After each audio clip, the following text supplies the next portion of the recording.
muchos hermanos y hermanas con toda razón se están preguntando qué está aconteciendo en la iglesia, ¿no? Y da la impresión en muchos aspectos que se tratara de una guerra civil.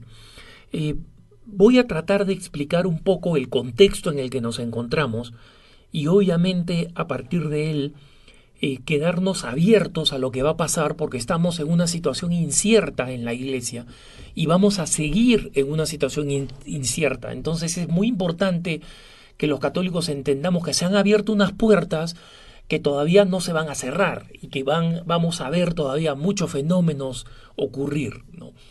Nosotros sabemos de los casos de abuso sexual en Estados Unidos, han sido muy grandes, en Australia, en Bélgica, en Irlanda, salieron a colación recientemente durante la visita del Papa a Irlanda, que estuvimos cubriendo con EWTN, las hemos visto en Chile, en Perú, en Honduras, es decir, existe la conciencia de que los casos de abuso sexual son unos casos que abarcan buena parte del mundo, ¿no? Y que en muchos lugares probablemente existan sin tener todavía información, ¿no? Entonces, ¿en qué ha cambiado el escenario? El escenario cambió el domingo pasado cuando el exnuncio apostólico de la Santa Sede ante los Estados Unidos, el arzobispo Carlo María Viganò, de 77 años, que fue el nuncio anterior al actual nuncio Christophe Pierre en Estados Unidos. Recuerden que el nuncio es el embajador del Papa en los distintos países, ¿no? En este caso estamos hablando de Estados Unidos. Carlo María Viganò publicó una carta de 11 páginas detallando todo lo que él considera que se sabía respecto de los abusos más escandalosos, especialmente, pero no solamente los que se refieren al ex cardenal Theodore McCarrick, ¿no? Que es el caso más escandaloso de abuso sexual y de conducta sexual impropia, y cómo estos abusos fueron conocidos, se tomaron algunas medidas y luego, según él, el Papa Francisco dio marcha atrás en esas medidas rigurosas contra McCarrick y contra otros, y en consecuencia permitió, junto con otros personajes de la jerarquía norteamericana que él nombra a cada uno, y personajes de la más alta curia vaticana que también nombra por nombre propio, que junto con el Papa Francisco habrían sido condescendientes extremadamente con los casos de abuso, ¿no? Y él concluye esta larga lista de acontecimientos, de eventos, de intercambios de carta, etcétera, con un pedido de renuncia masiva, incluyendo y principalmente pidiendo la renuncia del Papa Francisco. Eso ha detonado una bomba en la iglesia, especialmente en Europa y en Estados Unidos. En América Latina no hay tanto porque los latinoamericanos tenemos un espíritu de respeto al pontificado y de aprecio al pontificado que es más elevado, pero de todas maneras a través de la prensa vemos este ir y venir de este conflicto que algunos han llamado en Estados Unidos una guerra civil en la iglesia.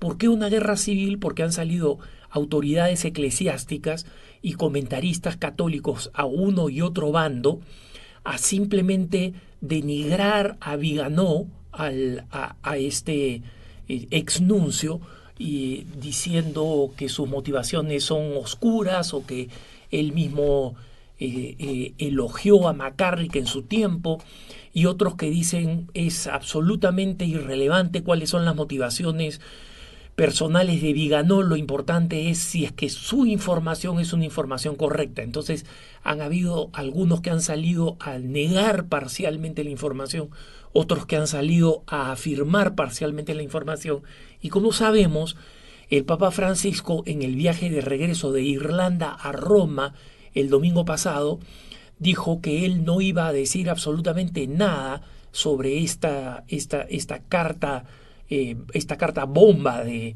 el arzobispo Viganò, y que iba a dejar a que los periodistas hicieran su propio trabajo. Y bueno, eso es lo que están haciendo, por lo menos la prensa católica se ha dividido en bandos en buena medida. Nosotros en Así Prensa estamos manteniendo una postura de objetividad, señalando la importancia de esta carta y lo que dicen uno y otros sectores. Entonces, obviamente en medio de esta situación, estamos todos movidos por un conjunto de interrogantes, ¿no? Una persona que ha tenido acceso a los archivos y que ha tenido acceso a las cartas y que ha estado presente en determinados escenarios, ¿tiene razón o no tiene razón? ¿Dice la verdad o no dice la verdad? Las acusaciones que hacen montan un suficiente argumento como para pedir la renuncia del Papa.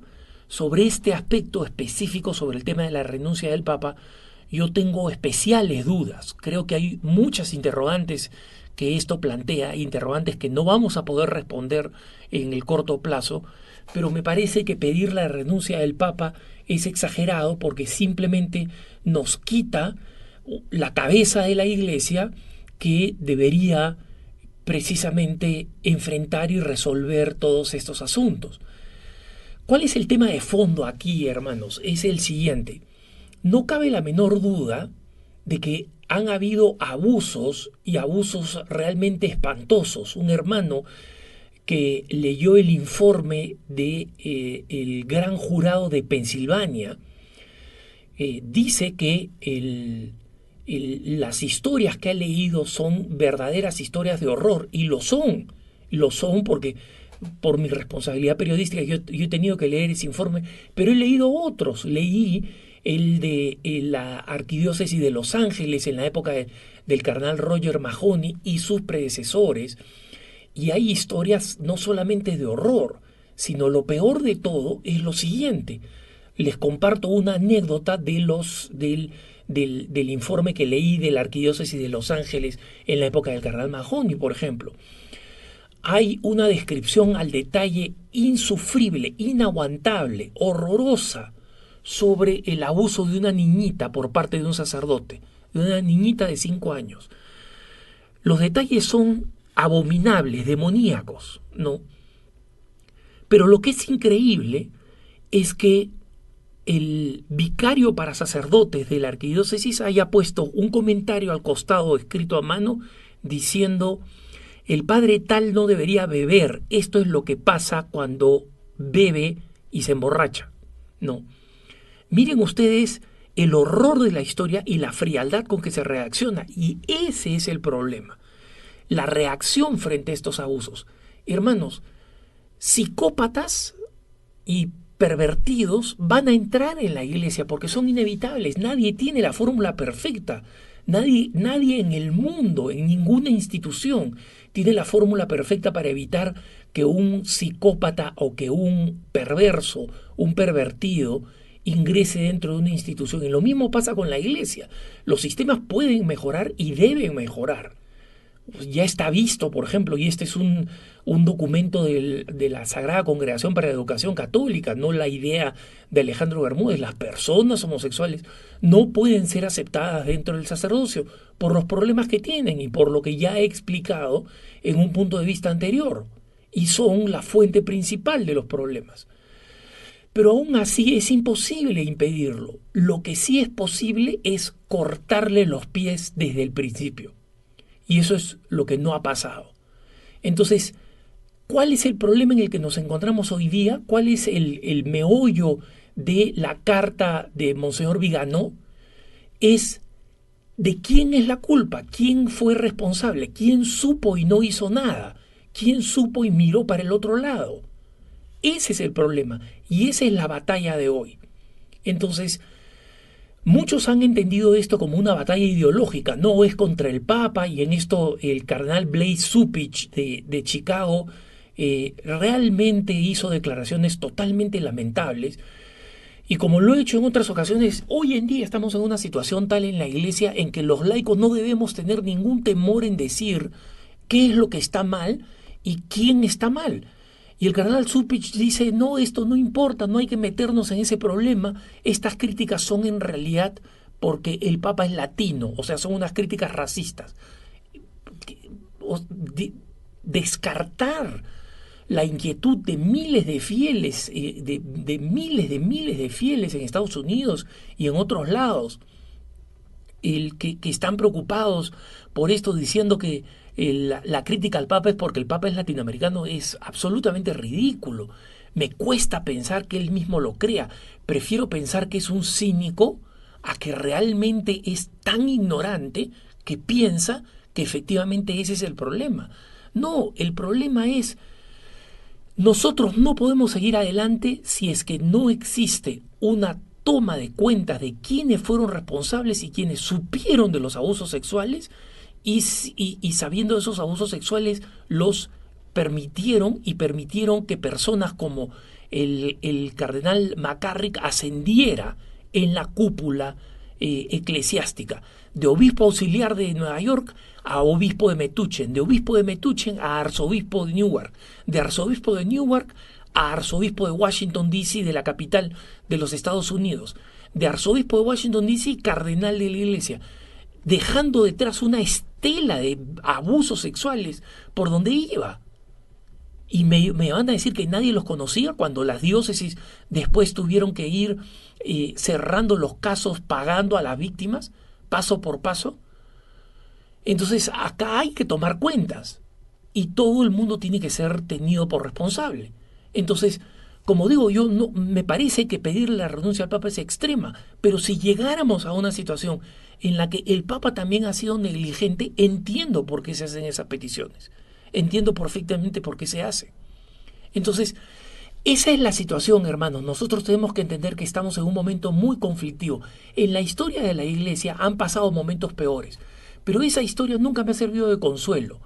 No me sirve de consuelo para sentirme tranquilo frente a lo que está sucediendo ahora. Sin embargo, sí me sirve de esperanza, no de consuelo, pero sí de esperanza. ¿Por qué? Porque sabemos que las puertas del infierno no prevalecerán sobre la Iglesia.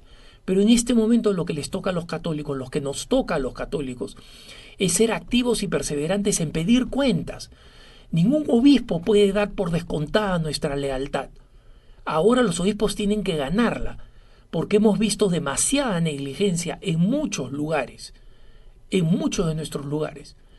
Y hemos visto demasiado descuido y dejadez frente a actos que constituían auténticamente abusos y que tienen que ser corregidos y por los cuales hay que pedir perdón y por las cuales hay que tomar medidas y por las cuales hay que cortar cabezas. Entonces, hermanos, mientras esta batalla sigue en búsqueda de los responsables y salen al aire intereses de aquellos que están bien posicionados en el actual pontificado y en consecuencia quieren hacer defensas indefendibles, aquellos que quieren hacer ataques que tienen motivaciones ideológicas, hay de todo mezclado y seamos conscientes de eso. Pero por ahora tengamos mucha paciencia, sabiendo que estas batallas al interior de la Iglesia han acontecido. ¿Por qué? Porque los católicos estamos convencidos que la Iglesia no es una institución, sino que es el sacramento de salvación. Y en consecuencia, recuperar el alma de la Iglesia vale la pena todos estos debates. Y llevémoslo con caridad, llevémoslo con espíritu de búsqueda de la verdad, no de venganza o de revanchismo. Pero tengamos en cuenta que estamos en un tiempo de lucha en que la carta de Monseñor Vigano ha abierto una puerta que no se va a cerrar pronto. En consecuencia, no busquemos la paz en la calma de la situación, porque no va a llegar pronto. Esta situación va a seguir. Busquemos la paz en la certeza de nuestras propias comunidades, de nuestros propios párrocos, de que podemos seguir recibiendo santamente los sacramentos de la Santa Madre Iglesia y que eso no va a cambiar. Que tengas un buen día.